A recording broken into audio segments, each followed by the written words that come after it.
Hello mga langga, share ko lang sa inyo itong alaga kong orchids. This time, 2 months na to sa akin. Nung binigay to ng kaibigan ko sa akin, ganito na yung itsura niya. After 2 months sa akin, napansin ko walang nagbago o walang improvement dun sa halaman. Wala rin naman akong masyadong kaalaman sa pag-aalaga ng orchids, basta't mahilig lamang ako sa orchids. Nag-worry ako dahil lumala yung situation niya, mas lalong naging dry yung katawan niya at yung dahon niya ay naging kulubot na.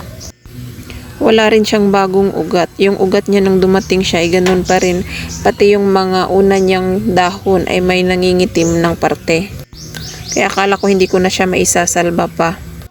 At dahil may mga patapon akong plastic screen nitong color green, gumawa ako ng pagtaniman niya.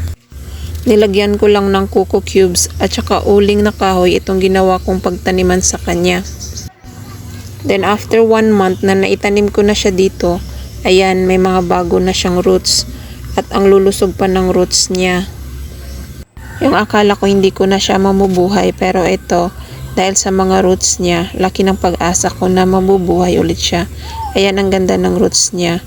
Hindi pa nga lang ganun kaganda yung mga dahon niya, pero sisikapin ko, nagagaling siya. Tamang pag-aalaga sa ating mga halaman ay siguradong mabibigyan natin sila ng panibagong buhay at mas lalong mapapaganda pa natin sila. Thank you for watching. Please subscribe to our channel.